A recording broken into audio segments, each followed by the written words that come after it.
Super Saravana stores. Minnambalam நேயர்களுக்கு வணக்கம். இது டிஜிட்டல் திண்ணை. திமுக கூட்டணியில ஒரு வழியாக காங்கிரசுக்கு 28 தொகுதிகள் கொடுத்து பிரச்சனை முடிஞ்சதுன்னு நினைச்சாங்க. ஆனா சிபிஎம் ரொம்ப உறுதியான நிலையில இருக்கிறதால இழுபறி நீடிச்சுக்கிட்டு இருக்கு. திமுகவை பொறுத்த வரைக்கும் போன முறை 6ல போட்டியிட்டாங்க. இந்த டைம் 5 வாங்கிக்குங்க என்கிறது. இதுதான் சிஎம் ஸ்டாலின் ஸ்டாண்ட். சிபிஎம் இதை ஏத்துக்க முடியாது. அட்லீஸ்ட் போன டைம் போட்டியிட்ட 6 சீட்டாவது வேணும்னு கேட்குது. சிபிஎம் அகில இந்திய பொதுச் செயலாளர் பேபி சென்னைக்கு வந்திருக்காரு. சிபிஎம்மின் அவசர மாநில செயற்குழு கூட்டம் இன்னைக்கு நடக்கிறதால பேபி வந்திருக்காரு. இத பத்தி சிபிஎம் தோழர்கள் கிட்ட பேசினப்ப எங்களுக்கு கூடுதல் தொகுதிகள் வேணும்னு முதல்ல கேட்டோம். இப்ப குறைந்தது போன டைம் கொடுத்த 6 சீட்டாவது ஒதுக்குங்கன்னு சொல்றோம். இதுல உறுதியாகத்தான் இருக்கிறோம். இதுக்கு தான் 23ஆம் தேதி நடக்க இருந்த அவசர செயற்குழு இன்னைக்கு கூடியிருக்கு.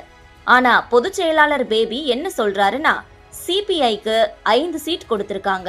திமுக சொல்ற மாதிரி நாமும் 5 சீட் வாங்கிக்கலாம். எல்லா இடத்துலயும் ஜெயிக்கிறதுக்கு நாங்க பொறுப்புன்னு திமுக சொல்லுது. நாம எதுக்கு இப்படி நெருக்கடி கொடுத்து இழுத்தடிக்கணும்? நம்ம இடதுசாரிகளுக்கு பார்லிமெண்ட்ல 4 எம்பிக்களை கொடுத்ததே திமுக கூட்டணி தான். நம்மால கூட்டணியில சங்கடங்கள் எதுக்குன்னு சொல்றாரு.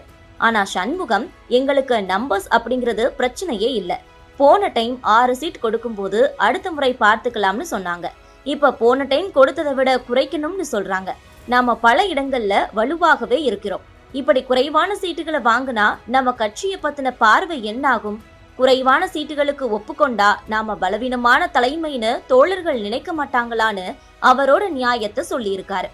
இதுக்கு இடையில தான் சிபிஎம் ஆபீஸுக்கு திடீர்னு வைகோ வந்தாரு. வைகோ பேபியை சந்திச்சு பேசினாரு. சண்முகம் உள்ளிட்ட தலைவர்கள் கிட்டையும் பேசினாரு வைகோ.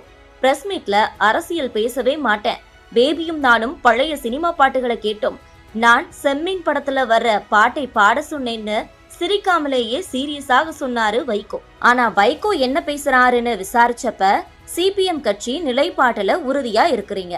ஆனா கூட்டணியில சலசலப்பு வர்ற மாதிரி முடிவு எடுக்க வேண்டாம், அதுவே பாஜகவுக்கு சாதகமாக போயிடும், அதனால பார்த்து முடிவு எடுங்கன்னு சொன்னாரு என்கின்றனர். பேபி வைகோன்னு எல்லாருமே சமாதானப்படுத்திக்கிட்டு இருக்கிறதால சிபிஎம் இறங்கி வர்றதுக்கு சாத்தியமும் இருக்குதுன்னு சொல்றாங்க. அடுத்ததா புதுச்சேரியில பாஜக கூட்டணியில என்ஆர் காங்கிரசுக்கு 16 சீட் வாங்கிட்டாரு ரங்கசாமி. பாஜக 10 எடுத்துக்குச்சு. அதிமுகவுக்கு 2 சீட்டு தான் கொடுத்திருக்காங்க. மார்ட்டின் மகன் கட்சிக்கும் 2 சீட்டு தான்.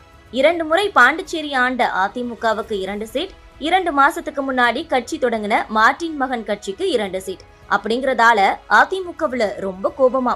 திமுக கூட்டணியில காங்கிரஸ் மாநில தலைவர் வைத்திலிங்கமும் திமுக பொறுப்பாளர் ஜெகத் ரட்சகனும் தான் பேச்சுவார்த்தை நடத்துறாங்க. இத பத்தி விசாரிச்சப்ப காங்கிரஸ் கட்சி தரப்புல திமுகவும் காங்கிரசும் ஆளுக்கு 15 சீட் பிரிச்சுக்கலாம்னு சொல்றாங்க. திமுகவோ ஆளுக்கு 14 சீட்னு பிரிச்சுக்கலாம், மிச்சம் 2 சீட் இருக்குது, அதுல ஒன்ன விசிகவுக்கும் இன்னொரு சீட்டை சிபிஐக்கும் கொடுக்கலாம்னு சொல்றாங்க. இத காங்கிரஸ் ஏத்துக்காம நாங்க தான் கூட்டணிக்கு தலைமை, உங்களை விட ஒரு சீட்டாவது எங்களுக்கு அதிகமா வேணும்னு சொல்லுது. ஆனா திமுகவோ போன டைம் இதே மாதிரி சீட் வாங்குனீங்க, கடைசியில ஒரு தொகுதியில நிறுத்துறதுக்கு கூட வேட்பாளர் இல்லாம போயிருச்சு. அப்ப போட்டிக்கிட்ட 9 பேர் இப்ப பாஜகவுல இருக்காங்க. கடைசியில 2 சீட் தான் ஜெயிச்சிங்க. இப்பவும் ஆள் இல்லை தானே, அதனால ரியாலிட்டியாக முடிவெடுக்கணும்னு சொல்லி இருக்காங்க.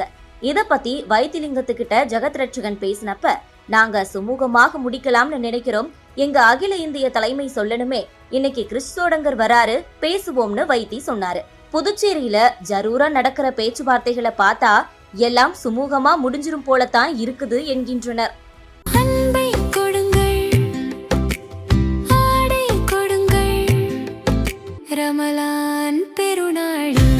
Super Saravana stores. மின்னம்பலம்.com தமிழின் முதல் மொபைல் பத்திரிகை.